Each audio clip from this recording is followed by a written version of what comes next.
esperança invadir o meu ser. Quero ser manso, ser limpo, ser justo e pobre de espírito ser.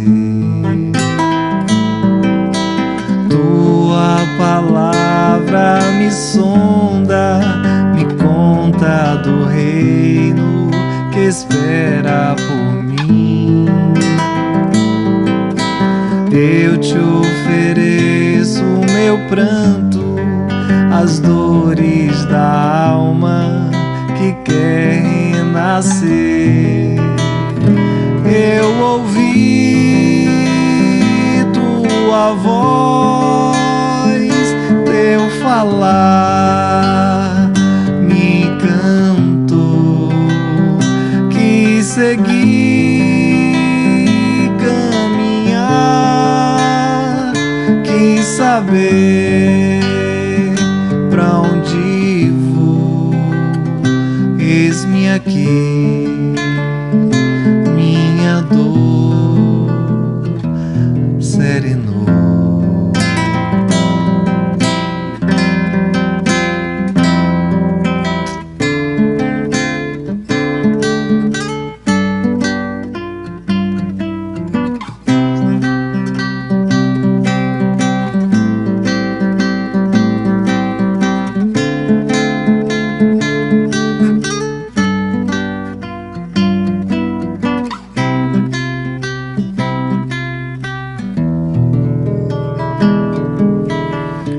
Sentimento me ronda,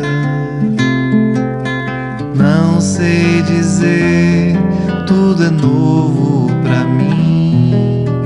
Meu coração se renova,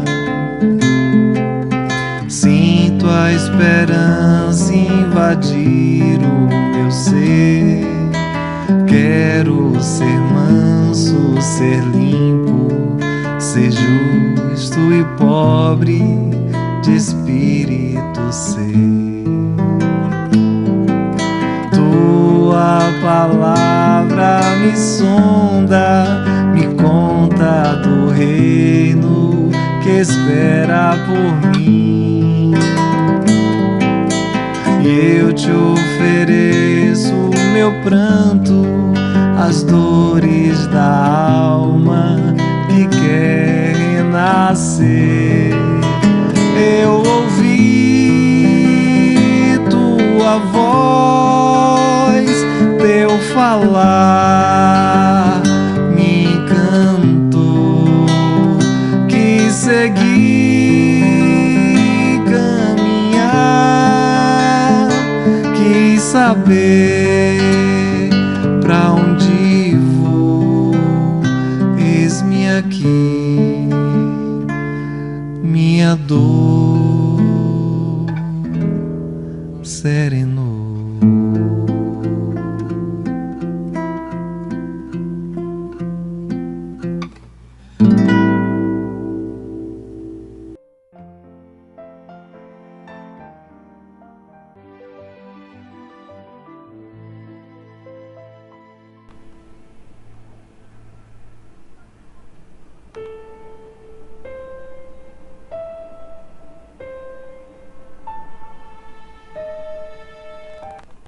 Olá, queridos amigos, muita paz, que a paz do nosso querido Mestre esteja em nossos corações e que a espiritualidade amiga que nos ajuda nesse trabalho de divulgação da doutrina espírita esteja conosco agora e sempre, nessas ondas da internet. Eu queria agradecer aqui ao convite dos amigos da comunidade espírita Nova Era, que agora, no próximo dia 25 de dezembro, comemoram seus 25 anos de vida, nosso querido José Alberto, e aproveitar também, deixar um abraço aqui para o nosso querido Celso Seara, amigo desta casa, que também aniversaria nesse dia, e é um dia especial também para todos nós, de celebração, né, de final de ano, um período de Natal, muito bom, e por esse motivo estamos aqui reunidos agora para falar a respeito da vida com Jesus.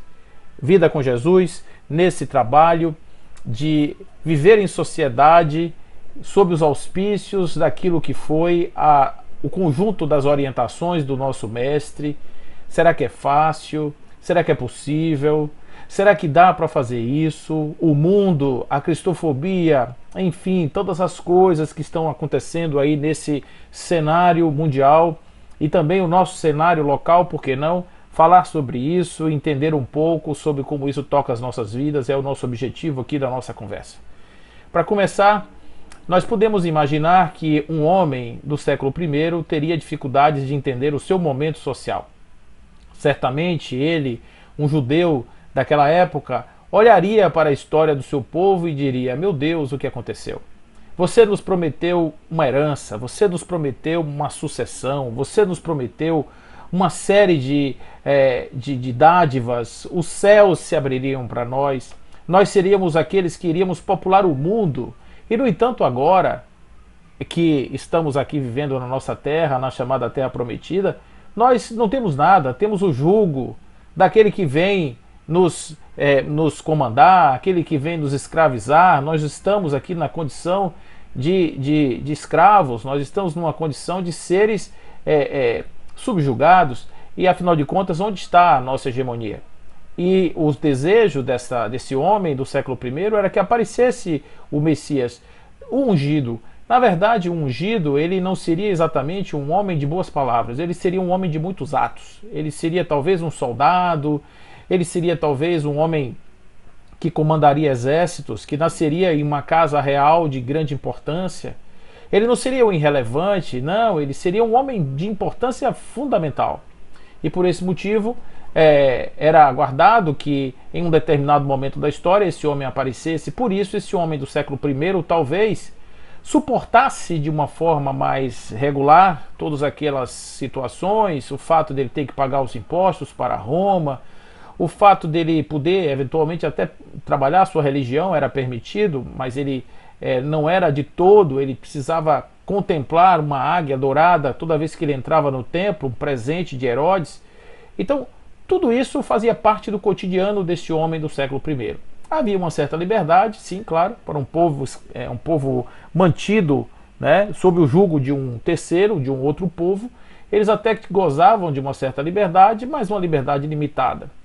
Aqueles que eram da religião não podiam, por exemplo, legislar sobre a vida, eles não podiam condenar ninguém à morte, mas havia uma liberdade, né? Poderíamos dizer que tinham até alguns judeus da época que surfavam naquelas benesses concedidas pelos romanos, e com isso eles conseguiam ter uma qualidade de vida boa, né? Cidades como Séforis, cidades como Cesareia de Filipe, essas cidades eram cidades enfeitadas para poder acomodar ricos, pessoas aquinhoadas, pessoas com bom dinheiro, né, com muito dinheiro, inclusive essas castas dos negociantes judeus. Além, claro, daqueles oficiais de Roma e dos seus apaniguados.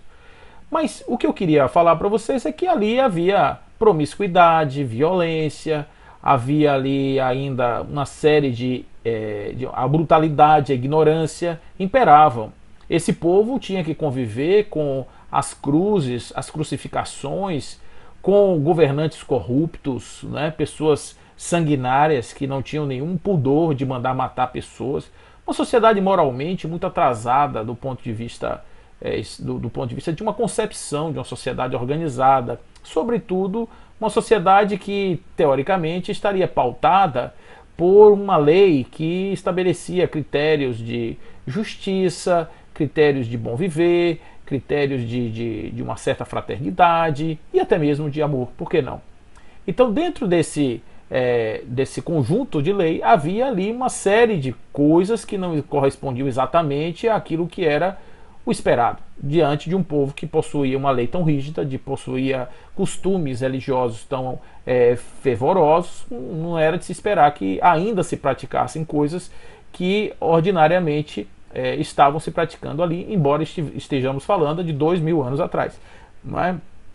Vamos pensar a respeito do espírito do tempo, né, do Zeitgeist desse momento, e vamos ver que realmente existe aí uma situação que é um povo ainda em processo de elaboração de processos morais, de desenvolvimento ético, essas coisas. Pô, mas esse homem do século I, ele fazia indagações. Com a chegada de Jesus, surgiu um alento, né? Porque Jesus trouxe uma proposta que não era exatamente uma proposta disruptiva em relação àquilo que era o movimento vigente, mas era uma proposta diferente. Ele fazia algumas adaptações na questão da lei, sobretudo em dois aspectos, na verdade em três aspectos que eu gostaria aqui de deixar claro. Primeiro, uma repaginada na questão, né, de Deus. Deus foi repaginado do ponto de vista da concepção divina. O Deus dos exércitos vira um pai amoroso. Aquele que era um Deus etnocentrado, ele agora é um Deus do Oriente e do Ocidente. Ou seja, ele inclui os gentios. Não era exatamente a proposta inicial de Jesus. É um ciclo mais, uma segunda fase, vamos dizer assim, da sua pregação, inclui esse outro povo que no começo ele era um tanto quanto excluído. Não é de se estranhar, porque Jesus também era um judeu do século I. E é preciso imaginar que a sua cultura, como homem, tinha as suas questões também, que ele precisava elaborar. Por que não? Uma coisa que a gente tem que começar a pensar é a possibilidade de Jesus ter sido um homem encarnado, com todas as questões inerentes a um homem.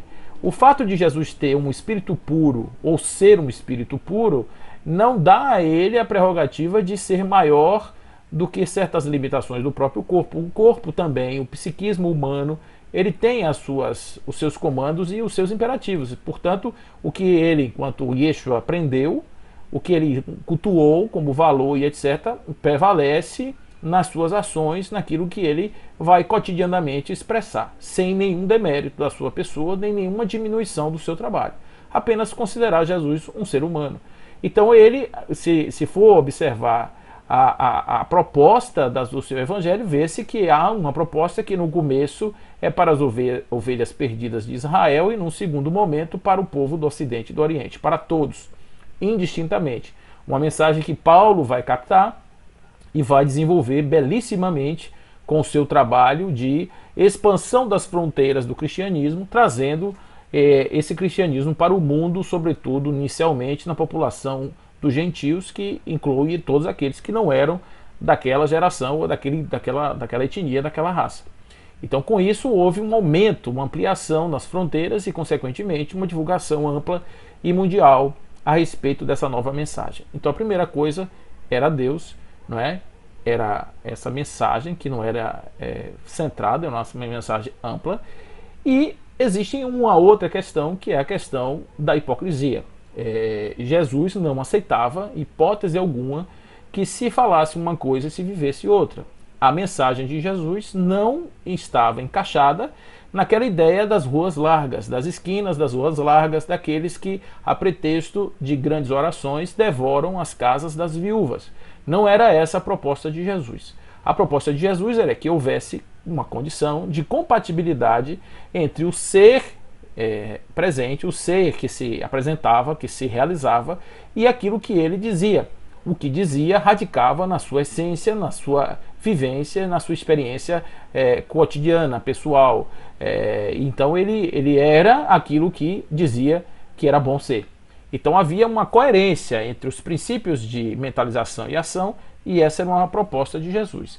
Então Jesus trabalhava com a amplitude em termos de raça, trabalhava com Deus, no sentido de ser um Deus de inclusão e um Deus de amor, trabalhava com a ideia da não hipocrisia. Então esses princípios fundamentam as prédicas e todo o trabalho de Jesus em todos os momentos em que ele se apresenta à humanidade e em todas as histórias que estão contadas sobre ele. Se nós formos observar, o tempo inteiro ele está chamando aos seus discípulos para uma responsabilidade de viverem, quer seja na fé ou quer seja na essência amorosa, na prática, na disseminação daqueles conhecimentos. E também ele está chamando os seus discípulos para fazer uma vida real, no sentido da oração, no sentido da entrega, no sentido da unidade, que isso aí realmente é uma coisa que está permeando todo o discurso de Jesus, tá certo? Então, esses pressupostos, né, davam uma condição de um algo novo, ou seja, no momento que Jesus surge, Jesus traz uma proposta nova, portanto a humanidade agora consegue viver sob a égide de uma nova lei, sob a égide de um novo patamar evolutivo que foi com a chegada de Jesus aí, considerada uma segunda revelação. Nesse momento dessa segunda revelação, esse homem do judeu do século I, ele talvez estivesse um tanto quanto confuso, porque esse Messias que apareceu, ele não era um soldado. Esse Messias também, ele havia sido morto de uma forma cruel e de uma maneira, digamos assim, humilhante, porque você ser pendurado, segundo o Deuteronômio, é um crime de proscrição. Então, na verdade, Deus não poderia ter um proscrito como seu mensageiro. Essa era a mensagem que ainda em alguns casos pessoas pensam assim até hoje. Ou seja, se Jesus era o Filho de Deus, porque foi crucificado, né? Então aí começam as digressões teológicas a respeito de ser um avatar que ficava em cima da cruz, olhando de repente, não era um corpo, era um espectro. O homem achou que matou uma pessoa, mas matou apenas um corpo fluídico. É umas coisas assim que o povo inventa para poder justificar as teses que se criaram a respeito de Jesus, né? Então, o que acontece do paralelo do primeiro homem, do homem do século I com o homem do século XXI? É que esse homem do século XXI, ele também faz uma análise histórica e ele vai olhar todo esse acervo que se foi distribuído por Jesus, que já vinha desde os tempos antigos, dos profetas, de Moisés, lá atrás ainda, e também outras culturas que desenvolveram, até antes de Moisés e tudo, desenvolveram aspectos espirituais que trouxeram muitas informações ao homem a respeito do significado da vida. Estou falando aí do budismo, estou falando do hinduísmo, estou falando de uma série de religiões que estão no mundo e que estão até mais longas, mais longevas do que o próprio cristianismo e os seus antepassados históricos, e que, no entanto, esse homem do século XXI olha para o século XXI e vê ainda o quê? A barbárie, vê pessoas se juntarem em bando para destruir uma cidade, vê a corrupção em todo canto, vê a concupiscência, vê, de certa forma, a justiça se transformar em um instrumento de justiçamento e não um instrumento de justeza, né? Aí estamos falando da questão da justiça ser usada como vingança, da justiça ser usada como instrumento de manipulação, de corrupção também. Nós vemos alguns aspectos da sociedade de 2000 anos posterior a esse século I. Nós estamos vendo uma sociedade que ainda, de uma maneira sofisticada, mas ainda pratica atos muito semelhantes àqueles que eram praticados pelos ancestrais lá atrás. Então, a pergunta do homem do século I a primeira pergunta é: com tantos ensinamentos que nós recebemos dos nossos pais, dos pais da nossa nação, por que nós somos assim? A pergunta que o homem do século XXI faz, com todos os ensinamentos do cristianismo, com todos os ensinamentos das religiões e das doutrinas que existem pelo mundo, com toda a orientação espiritual que existe, aí se esse homem for aqui do Ocidente, mais das Américas, aqui da América do Sul, ele vai poder dizer isso. Se ele foi um homem que teve a oportunidade de conhecer, por exemplo, o Espiritismo, o que justifica a humanidade ainda ser como é? A pergunta é uma pergunta pertinente.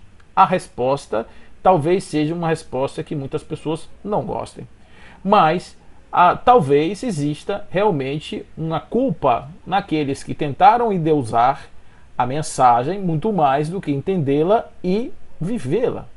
E por outro motivo, e dessa mesma forma, ou de outro lado, por um outro lado, melhor dizendo, esse endeusamento da mensagem criou um ceticismo que é como se você prometesse algo que você não consegue entregar.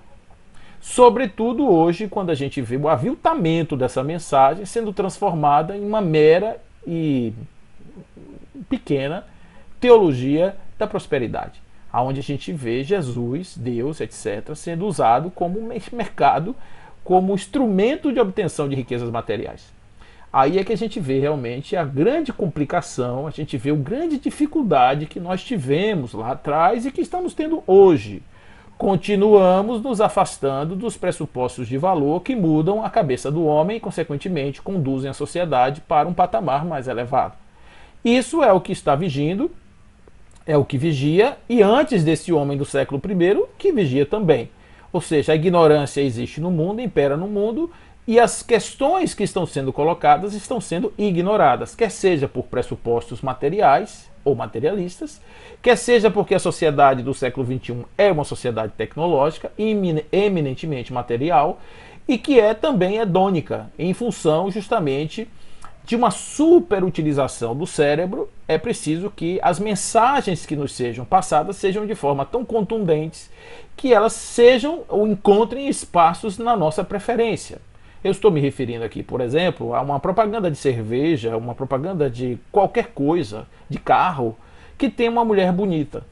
Nessa situação, você vai ver logo uma mulher bonita como um chamariz, agora também um homem, né, que é utilizado comumente nas propagandas, um chamariz para que pessoas que desejem corpos daquele jeito se identifiquem com aquela marca. Isso é uma maneira de abrir espaço na mente das pessoas que já estão com suas mentes super, hiper, mega utilizadas. Então, a sociedade hedônica, ela tem algumas características. Por exemplo, é uma sociedade que inclusive ela é parecida com a sociedade de Roma do século II, do século III, uma sociedade que o hedonismo imperava, que hoje também nós temos situações muito parecidas. E essa sociedade, segundo Erich Fromm, é uma sociedade de coisificação das pessoas, aonde os corpos são os instrumentos de valoração do ser e o indivíduo passa a ser apenas carne desejável. E aí vai-se para a academia, toma-se anabolizante que é utilizado normalmente em cavalos para poder fazer o quê? Ficar com pernas grossas, corpos torneados, apolíneos ou vivendo como se fossem Afrodites as mulheres e Zeus, Hermes os homens. Esses corpos eles estão sendo torneados porque as pessoas vazias de si mesmas necessitam da atratividade como instrumento de serem amados. Ou seja, no fundo, o sentimento de pertencimento, o sentimento de desejo de ser, está agora sendo colocado justamente em função desse espaço de convivência de um ser com o outro, a necessidade de ser notado de qualquer modo. Então, quando o indivíduo não tem esses apetrechos, o que é que ele faz? Ele se tatua, ele bota piercing, ele pinta o cabelo, ele bota um olho diferente. Há alguma coisa que caracterize ele de forma individual. Os seus atributos de persona não são capazes de fazer esse papel, então ele se utiliza desses instrumentos inconscientemente, claro, sempre a título de adereço, a título de tornar meu corpo mais sedutor, mais agressivo. Mas, Paulo, eu faço isso para mim. Tá bom, você faz para você, mas quando alguém chega na rua, quando você vai na rua, que você expõe sua tatuagem, você bota uma roupa mais assim, mostrando as partes do seu corpo que são mais evidentes, é claro que ali também há um objetivo de dizer, não só para as pessoas do seu sexo, mas de outros também, que você é um ser geneticamente aquinhoado, que você tem valores físicos que são importantes e que você se sente bem em se sentindo admirado ou admirada publicamente. Então, isso é da sociedade hedônica, é uma característica. Com isso, você tem uma redução do tamanho do ser. O ser fica apequenado diante disso. Ele fica apequenado diante dessa necessidade da superexposição física e, com isso, ele torna-se um objeto e não mais um ser que interage, que divide, que colabora, que faz sinergias emocionais. Ele agora é uma pessoa que vive nesse escambo emocional. Eu te amo, me ame, por favor, me ame, continua me amando, não me abandone, por favor, não me abandone. E isso faz com que muitas pessoas sofram, há os casamentos que se desfazem, as famílias que se destroem, as pessoas que vão pulando de relações em relações, pessoas que não conseguem ter uma relação mais longeva por conta justamente dessas dificuldades encontradas com as pessoas que estão nesse mundo. Quando você saca uma pessoa desse universo que tenha um pensamento diferente, que vive, essas pessoas normalmente são mais isoladas, elas vivem num certo mundo, precisam criar um gueto específico para poder se sentirem também pertencidas ou pertencentes, porque essas pessoas, a necessidade de pertencer é intrínseca à natureza humana, então isso faz com que a gente realmente viva nesse mundo de uma forma que há uma necessidade do outro, não no sentido da completação espiritual, mas no sentido da completação física e psíquica naquilo que muitas vezes é negativo. Então, esse mundo de hoje leva a situações curiosas. Por exemplo, no Japão, saiu uma estatística recente que nós tivemos mais pessoas que tiraram suas próprias vidas do que pessoas mortas com doenças como, por exemplo, o Covid-19. Nós temos 800 a 900 mil pessoas todos os anos que tiram suas vidas em suicídio, independentemente de crise econômica, independentemente de pandemias, independente de qualquer coisa. É um número que já vem se alastrando, já vem se mostrando, já faz alguns anos. É um número bastante alto, é 1 milhão de pessoas por ano, e isso não tem vacina, isso não tem isolamento social, isso não tem nada, absolutamente nada, que possa impedir essa situação, a não ser o preenchimento dos vazios existenciais humanos. Se nós pensamos que o vazio existencial humano é uma crise do século XXI, pode esquecer, porque podemos lembrar dos livros de Leon Denis, que no início do século XX já falam dessa mesma temática do suicídio, dizendo que é uma verdadeira calamidade no início do século XX. Depois nós vamos ver Rolomei, em um livro que ele escreve na década de 50, Um Homem em Busca de Si Mesmo, quando ele fala que na década de 20 o grande problema da humanidade já era o vazio existencial. Então, o vazio existencial não é da sociedade pós-moderna, é uma sociedade que tem como característica, sobretudo, a ausência de valores importantes e da construção de fundamentos espirituais que deem ao homem a ciência sobre a sua realidade, sobre aquilo que ele vive e o que ele deve expressar-se como vida. Então, podemos dizer que o século XX foi um século onde o homem ousou superar Deus em termos de tecnologia e em termos de independência, tornar-se independente de Deus. O seu movimento não é de todo errado, porque ele estava se liberando do Deus da teologia tradicional. Mas o seu erro total, ou seja, o seu erro equívoco total, foi jogar a água fora da bacia com o neném dentro. Ou seja, ao afastar-se do Deus teológico, ele também afastou-se do Deus na natureza, do Deus da natureza. O Deus é imanente a ele, o Deus que lhe traz fundamentação existencial, o Deus que lhe traz substratos existenciais, o Deus que lhe fundamenta, o Deus que lhe estrutura, ele abandonou também da mesma forma. Como é que não tem vazio existencial? Claro que tem.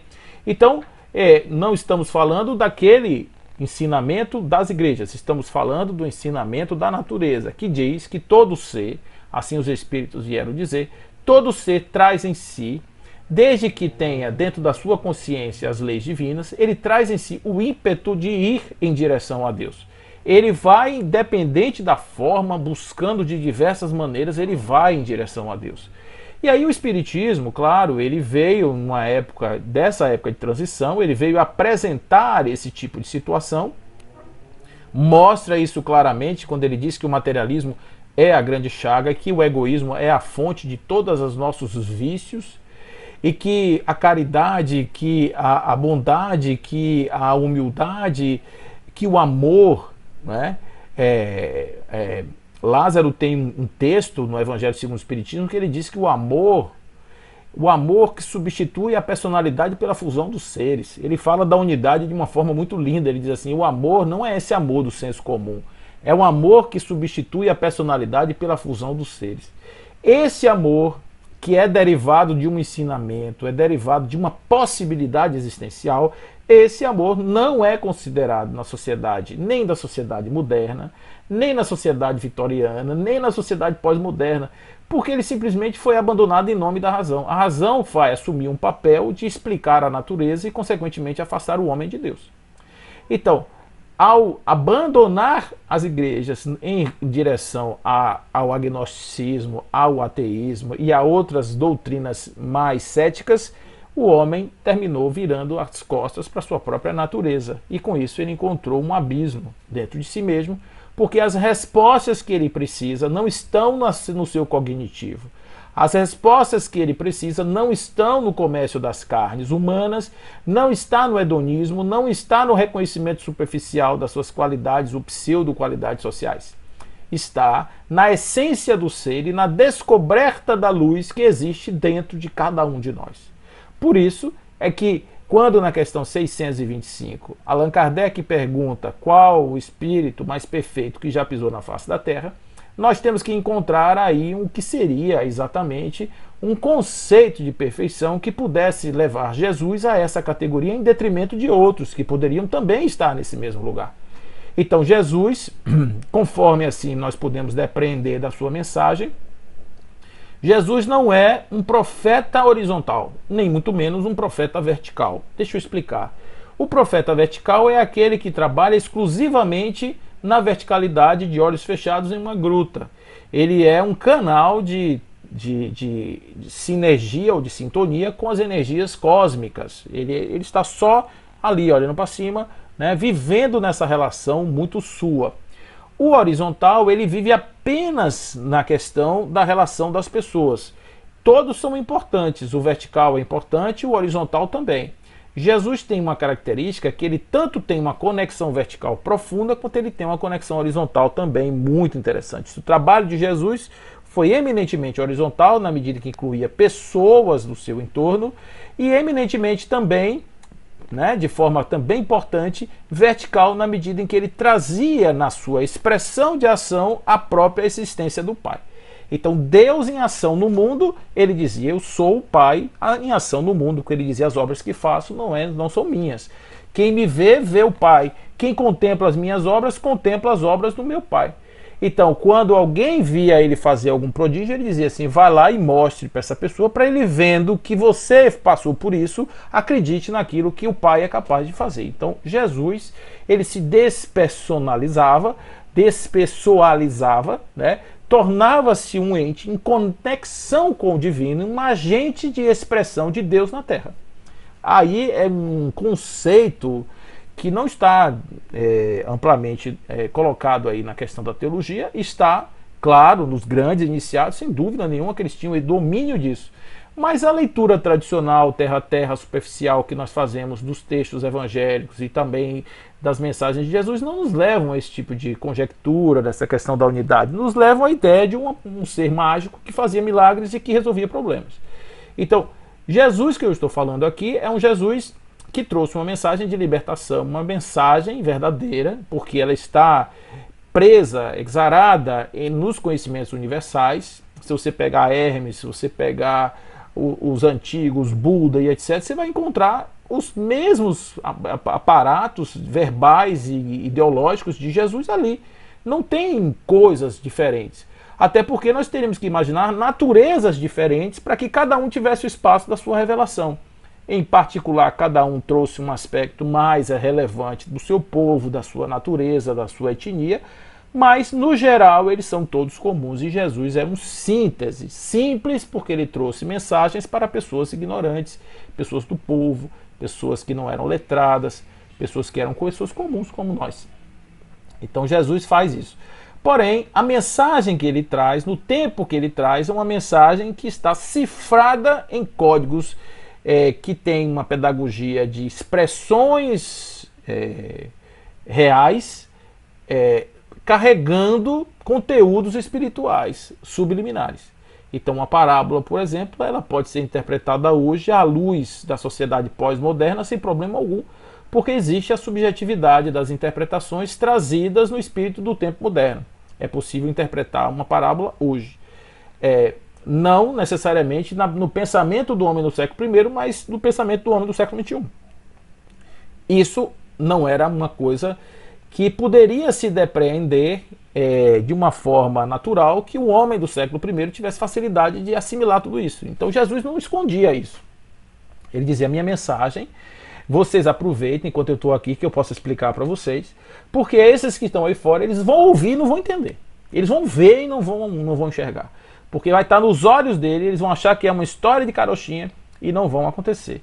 Então ele traz mensagens que são mensagens libertadoras, importantes para o nosso tempo, e que nós podemos começar a imaginar o seguinte: viver como Jesus, ou viver com Jesus, não seria necessariamente ter uma vida pautada em princípios moralistas, por exemplo. né? Eu tenho que andar com a Bíblia debaixo do braço, eu estou vivendo com Jesus. Eu vou botar a Bíblia debaixo do braço, vou vestir um paletó, vou vestir um vestido legal, ou então eu vou fazer isso, eu vou fazer aquilo, vou tomar um banho de piscina, ou eu simplesmente vou para um templo, ou vou para uma igreja, ou eu vou para um centro espírita. Qualquer coisa, eu vou botar debaixo do braço um livro, vou assumir um papel e vou ali cumprir o meu papel de ser um seguidor de Jesus. Não é isso que eu estou falando. Decididamente não é isso. Eu estou dizendo que seguir Jesus é prestar atenção no que ele disse e tentar viver um pouco mais sobre essa égide. Por que que não dá para viver? Hoje muitas pessoas dizem, não dá para viver. Não dá para viver porque nós queremos que a imagem correspondente daquela pessoa que vive por Jesus é uma pessoa que, meu Deus, é um quadro pintado. Você viu um, você viu outro, você viu outro, você viu outro. Isso uma espécie de pasteurização comportamental do ser humano, que não dá, né? Somos pessoas em estágios evolutivos diferentes e, portanto, nós temos condições diferentes de expressão da nossa realidade espiritual, sobretudo quando falamos de um ente tão elevado. Então, o que nós podemos imaginar que seria viver com Jesus? Bom, a primeira coisa que Jesus dizia, né, já falei aqui, é que não é hipocrisia. Não é hipocrisia. Ou seja, você, para viver em conformidade com o pensamento de Jesus, precisa pensar que ou é a verdade ou não é, né? A verdade não interessa. E ele dizia assim: conhecereis a verdade e a verdade vos libertará. Isso também tem conteúdos que podem ser interpretados à luz da psicologia profunda, porque que verdade é essa que Jesus está dizendo? É uma verdade única que não vai ter modificação, que é uma verdade que é uma lei, que essa daí é imutável, etc. Talvez não seja isso. Talvez a verdade que liberta seja a pessoa compreender a essência da vida e, em compreendendo a essência da vida e se encaixando nesse modelo de essência da vida, estado em evolução, ele sinta-se liberto. Por exemplo, imagine que um espírito, um ser humano sabe que é um espírito imortal em estado evolutivo e que vive o seu estado necessário de ignorância nesse momento. Bom, primeira coisa que ele vai fazer, ele vai entender que os erros que ele comete é porque o seu estágio evolutivo permitem isso. Jesus dizia assim: há que vir os escândalos, mas ai daqueles por quem os escândalos vêm. Então, não é simples. Você vai mostrar para o mundo e para você mesmo uma certa ignorância e vai sofrer os efeitos disso. Essa lei de causa e efeito, ela faz parte do processo de desenvolvimento humano. Nós aprendemos pelos conflitos, nós aprendemos pelas nossas diferenças. Então eu vou para um determinado lugar, chego lá, encontro uma resistência, eu volto. Eu vou para outro lugar, encontro resistência, eu volto. Eu vou para outro lugar, encontro resistência, eu volto. Então eu vou aprendendo com essas resistências. É como dentro da lei de harmonia, que a gente vai ver ele repetir um princípio hermético de tudo que você liga em cima, você liga embaixo. O princípio da harmonia é quando você sai da harmonia, a harmonia lhe puxa para o eixo harmônico. E essa volta é feita através de um efeito, uma causa, um efeito, uma causa, um efeito, para a centralidade harmônica. Você pode sair para um lado da centralidade harmônica e voltar para outro lado oposto da centralidade harmônica, mas você sempre terá uma força de um lado e de outro lhe empurrando para a centralidade harmônica. Isso está no Evangelho. Então a gente tem que entender que a primeira coisa que nós temos que fazer é descobrir quem nós somos, o que nós somos, que tipo de natureza eu carrego ainda dentro de mim, quais são as minhas pulsões, quais são as minhas tendências, o que me puxa para um lado, o que me puxa para o outro, o que me tira da harmonia, o que me desequilibra. Isso para mim é lição importante, porque ele diz uma coisa: antes de você ir voltar a fazer uma oferta, pare e pense se você tem algo contra alguém. Vá, resolva seu problema e depois você volta para fazer sua oferta.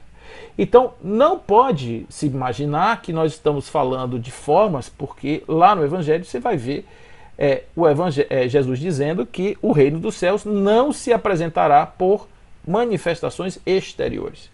Isso é uma questão que está lá no Evangelho e a gente tem que entender.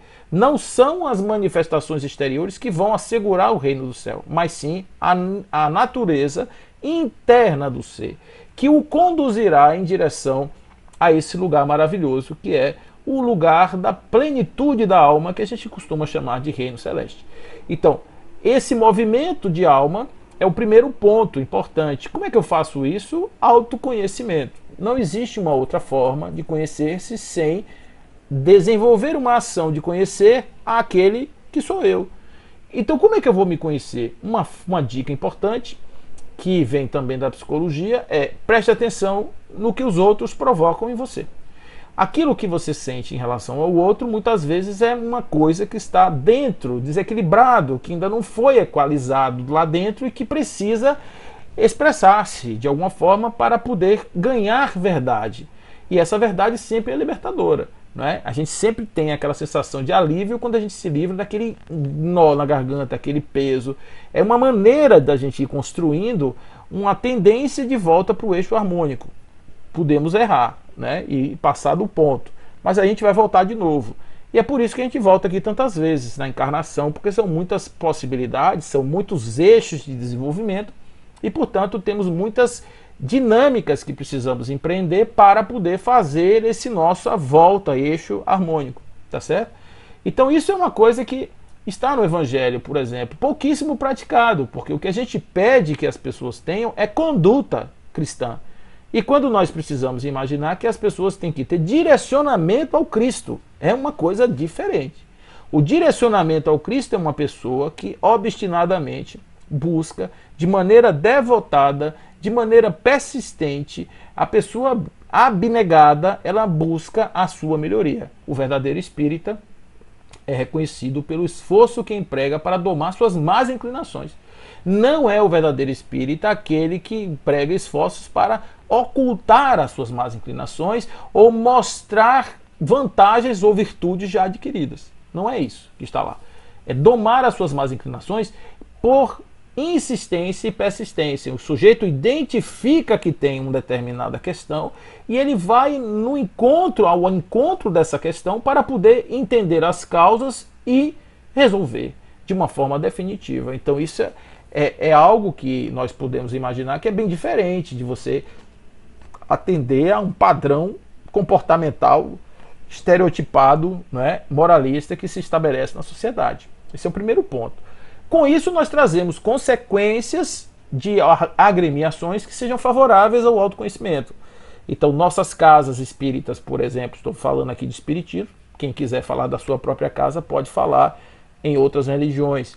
Mas no caso do espiritismo, nós precisamos estar atentos, porque já que isso é uma coisa que tanto está sendo conclamada pelos espíritos superiores, quanto também está sendo apresentada pelo próprio Evangelho, e nós nos consideramos um braço cristão, então, se isso é verdade, nós precisamos desenvolver práticas internas na nossa casa espírita de acolhimento das pessoas que estão em processo de descoberta do seu eu interior. Isso é fundamental, gente. É diferente de outros lugares. Isso não é a pessoa fazer só oração. Não é uma pessoa tomar um passo, uma água frutificada, passar por uma cirurgia espiritual, um aconselhamento espiritual. Isso é importante, está lá, tem todas essas ferramentas, mas tem outras ferramentas humanas de acolhimento. A pessoa tem que se sentir com um espaço de dizer: eu preciso falar com alguém, eu tenho que ter uma escuta sensível, eu tenho que ter um atendimento fraterno, uma orientação segura, para que eu possa sair desse lugar para outro lugar de uma forma estável, uma forma assistida, sem tantos percalços, sem tantas dificuldades. Então isso é uma coisa que a gente precisa pensar de que maneira nós vamos executar, dentro das nossas particularidades, respeitando as idiosincrasias e as características de cada um dos ambientes, claro. A outra questão que nós podemos fazer em relação a isso é naquilo que tange ao outro. Porque o outro é a grande fonte das minhas decepções. Porque é o outro que me machuca, é o outro que me magoa, é o outro que me fere, é o outro que não me entende, é o outro que é violento. O outro tem muitos atributos que, tirando essa primeira questão que eu já falei, né, das minhas projeções, algumas pessoas realmente têm as suas características e as suas particularidades.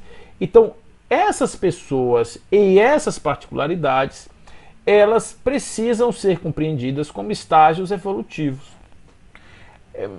Não é um julgamento de rótulos, porque rótulos são pobres. Se você diz a uma pessoa: esse homem é um sequestrador, isso é um rótulo paupérrimo, porque você está fazendo o rótulo de uma situação temporária de um espírito. Aquele espírito está na sua fase sequestradora. Mas lá na frente ele não será mais sequestrador. Bom, o que nós vamos fazer com o sequestrador agora? Aí a sociedade, que está cheia de sequestradores, está cheia do vilipêndio, o que a sociedade faz? Cria leis, institutos que punem aqueles que transgridem essas leis. Isso ainda está no nosso estado evolutivo também. Ou seja, a justiça humana está no seu estágio evolutivo de justiça humana. Então, como é que a gente vê isso? Bom, o fato de alguém ser um sequestrador e eu eventualmente dizer ele está na condição temporária de sequestrador, a pergunta que não quer calar é: eu posso fazer alguma coisa para ajudar esse indivíduo a sair dessa condição para outra condição? É uma pergunta que a gente pode fazer. Eu não sou juiz, eu não sou delegado, eu não sou policial, eu não tenho que julgar ninguém. O meu papel de julgar não é nesse cenário. O meu papel de julgar é julgar uma situação temporária, lamentar pela ocorrência do fato pelo irmão e tentar, de uma maneira X ou Y, ver de que forma posso ajudá-lo. Quer seja através de um conselho, quer seja através de um amparo, quer seja através de uma orientação ou, em último estágio, preces, que possam ser preces intercessórias, que possam ocorrer na sequência do tempo e, de repente, melhorar a condição espiritual daquela pessoa. Quem sabe um dia aquela pessoa desperta, né? A gente tem que lembrar de Santa Mônica. Santa Mônica orou pelo seu filho durante 30 anos para que ele se convertesse, tivesse uma vida diferente, porque como uma pessoa do século XXI, Agostinho, ele era um homem do século III, né? E ele é do 3 para 4, e ele era um homem que tinha uma dificuldade, né? Uma dificuldade grande com essa questão aí da sociedade. Ele era uma pessoa do regla, da farra, né? Da farra. Então, quando Mônica orava por ele, quando Mônica pedia por ele, até um dia que ele se eclode dentro dele aquilo que eventualmente Mônica muito desejou, né? Aquela melhoria na qualidade espiritual do Agostinho foi atendida por Mônica e, portanto, nós tivemos aí uma prece intercessória que deu resultado, tá certo? Então, isso já é uma outra coisa, a gente entender os estágios evolutivos. Depois, níveis de amorosidade. Nós podemos trabalhar os nossos níveis de amorosidade. O que eu sou capaz de amar nesse instante? Eu sou capaz de amar uma pessoa até que nível? Eu sou uma pessoa que consigo amar até esse nível, reconheço esse nível. Esse nível, por exemplo, é o nível carnal. Eu não consigo passar desse nível. Eu não consigo ir para um estado abnegado. Eu não consigo ir para um estado incondicional. Então, eu consigo tentar ir além, experimentar novas formas de amorosidade, de expressão de amorosidade, que não estejam vinculadas a benefícios diretos ao meu ego, como, por exemplo, fazer algo amorosamente para alguém que eu não conheça. São testes que a gente pode fazer da alma. E ninguém imagine que um espírito que nunca exercitou isso, que nunca passou por essa experiência, que vai ter facilidade de fazer. Se você fizer experimentar de uma primeira vez e aquilo para você for natural, tenha certeza absoluta que aquilo não era uma aquisição, aquilo era apenas uma coisa que estava guardada aqui, esperando a oportunidade de se mostrar, porque aquela aquisição você já fez em outras vidas. Mas se há dificuldade, se há resistência, se ali não passa, é porque ainda está embarrando, ainda está parado, ainda está ali num ponto que não é um ponto legal para você poder caminhar. Então, viver a amorosidade expandida, conforme assim Jesus dizia.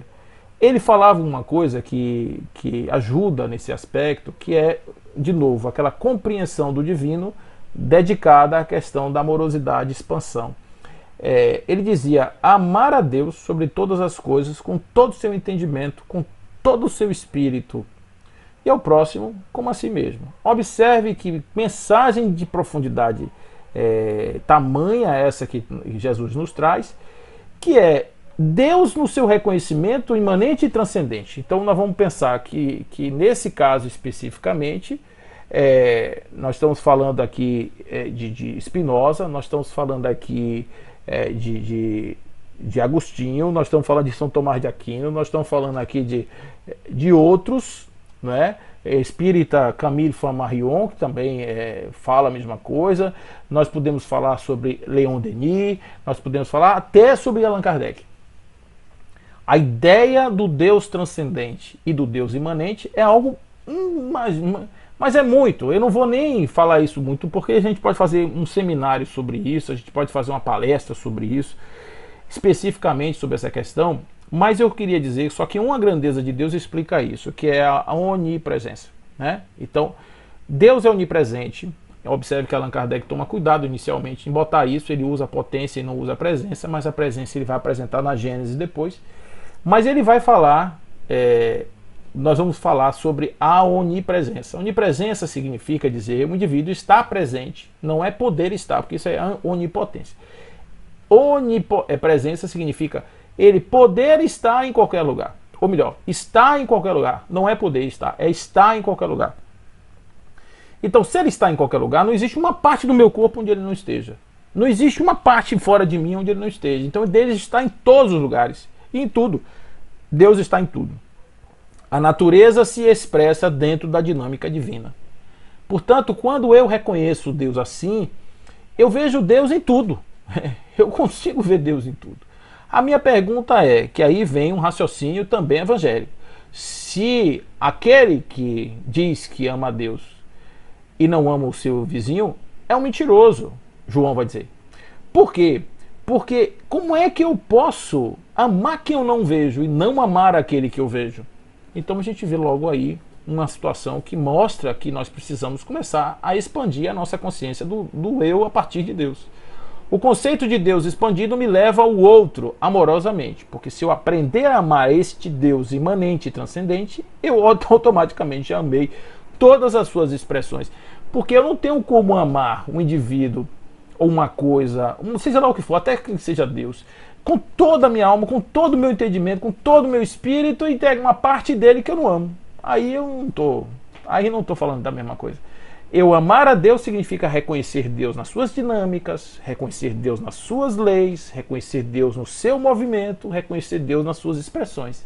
E aí vai aparecer o outro como uma expressão de Deus, se eu sou capaz de amar o outro, porque eu não vejo a casca, eu vejo o cerne do ser. O cerne do ser, o Deus. O mesmo Deus que eu amo, eu vejo ali. Então eu consegui amar este cerne, eu consegui amar este Deus, apesar da casca, eu preciso avançar no conceito divino. E mais do que tudo, eu preciso avançar também na minha própria natureza, porque pode ser que eu entenda isso racionalmente, mas o coração não deixa. Na hora do coração, tu não vai, essa parte de Deus você não vai não. E aí eu tenho que respeitar o espaço evolutivo, não só o meu, como o do outro. Porque se o outro não consegue, eu não posso cobrar dele. Porque tem coisas que alguém já conseguiu fazer e eu não consegui. Então eu não posso ficar cobrando de alguém algo que não é meu. E mesmo que eu consiga, eu não vou entrar no espaço de cobrança, porque o espaço de cobrança é um espaço de ignorância. Eu estou cobrando algo de alguém que está indo para esse lugar. Eu estou cobrando como se alguém já devesse ter. Eu não posso fazer isso, porque eu não sei quanto tempo esse espírito já passou, não sei das experiências. Muitas vezes, uma parte do espírito que não se desenvolveu em um aspecto, ele se desenvolveu em outros muito mais. Então, eu estou olhando um pedaço, eu estou olhando o núcleo de potenciação desse espírito. Eu não posso ficar julgando ele como um todo, porque ele já se desenvolveu em outras, nessa ele está menos. Se eu for comparar um com o outro, pode ser que ele seja muito mais do que eu. Apenas eu não tenho que ter esse espaço. Meu espaço é de um espaço da compreensão, do estágio evolutivo e me achar nesse ambiente. Então viver com Jesus não é andar pisando leve, não, é prestar atenção no que ele falou. Viva a verdade libertadora. Essa verdade libertadora leva-nos ao amor, leva-nos à simplicidade, leva-nos a não entesourar tesouros em lugares perigosos, lugares onde o ladrão rouba, onde a traça come, o ferrugem corrói. Né? Nos leva a pensar que eu não tenho que me preocupar com certas coisas, porque essas coisas estão dentro de uma dinâmica da natureza que já serão providas de qualquer forma. Tá certo? Então eu começo a ver a mensagem sendo colocada como instrumentalização de poder, empoderamento.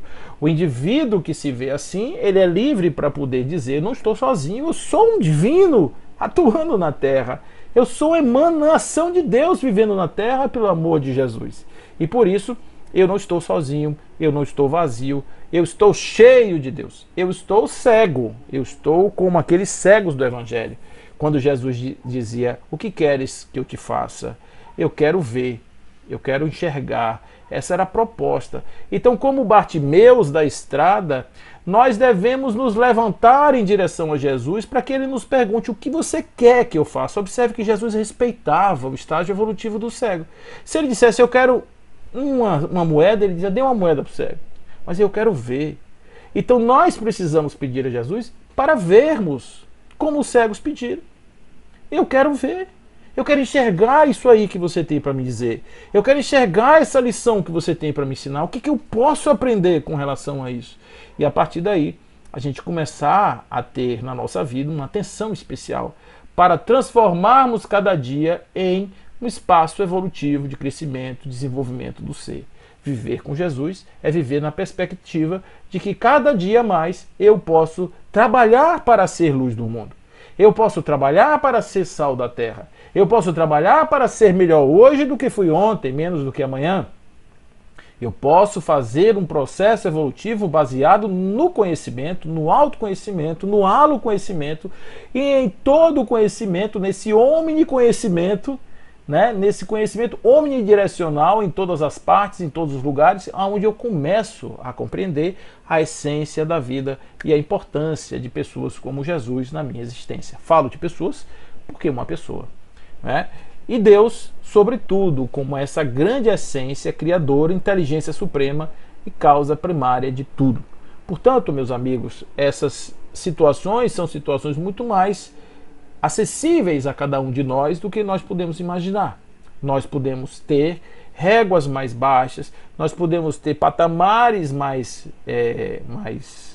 singelos, e na medida em que a gente se sinta confortável de ter ultrapassado esses patamares, a gente vai subindo, vai galgando, vai pequeno, vai subindo de passinho em passinho até o momento em que nós chegarmos lá em cima. A natureza não dá saltos e Deus não tem pressa. Essas são duas coisas que a gente não pode tirar da cabeça. Claro, quanto mais rápido a gente andar, quanto melhor a gente fizer, mais rápido a gente se liberta dessas coisas que a gente vive, dessas coisas horrorosas que a gente está vivendo. Quem sabe um homem do século 22 poderá olhar para trás e dizer, agora eu entendi porque o homem realmente captou a ideia. Porque depois de 2000 anos a gente ainda dizer que a gente não compreende qual é o sentido da vida e qual é a essência do ser, significa dizer que a gente não entendeu foi nada. Tomara que a gente consiga entender. Quando eu vejo os movimentos da cristofobia se espalhando no mundo, eu posso imaginar realmente de que há um incômodo grandioso de que possa submergir, ou melhor, possa sair, né, emergir desse grande mar de ignorância, possa emergir uma proposta alternativa àquela que eles engendram no mundo. O homem que pensa, de um modo geral, ele imagina construir uma sociedade de distribuição de migalhas para acúmulo de poucos. Isso é o que vai acontecer no mundo centralizado. Não tenho nenhuma dúvida disso, porque a Terra não tem condição de dar uma Ferrari para cada pessoa. Não existe matéria suficiente para isso, nem riqueza suficiente que dê isso aí. É preciso que haja uma certa diferença, e é preciso que haja aquele que vende, e é preciso que haja aquele que compra. É preciso que haja essa discrepância. Porém, em um determinado instante, as percepções serão tais que as necessidades menores levam pessoas a mudarem seus aspectos de vida, sociedade, etc. Ou seja, o espírito cristão poderá modificar como alternativa a esse modelo de centralização, poderá ser um modelo de consciência não centralizada, que isso é completamente diferente do que está se propondo como modelo nova ordem mundial. Então é preciso que a gente entenda isso.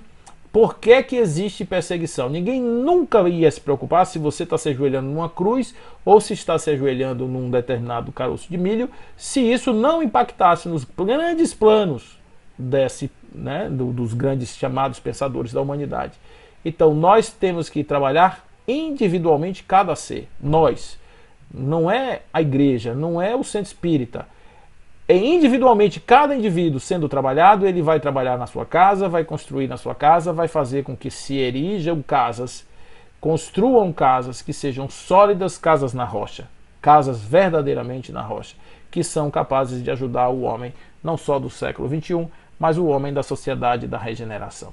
Portanto, meus amigos, queridos, é um prazer muito grande mais uma vez estar com vocês. Agradeço a oportunidade dessa conversa, pedindo ao Pai Celestial que derrame sobre suas vidas muita luz e muita paz e que a nossa consciência nos leve a viver com Jesus todos os dias de nossa vida e quem sabe um dia nos abraçaremos nessa grande comunhão divina e crística que foi a sua grande proposta, o seu grande sonho de um dever amoroso para a humanidade. Fiquemos com Deus, que assim seja. Um grande abraço. A paz do mundo começa em mim. Se eu tenho amor, com certeza eu sou feliz. Se eu faço bem ao meu irmão, tenho a grandeza dentro do meu coração. Chegou a hora da gente construir a paz.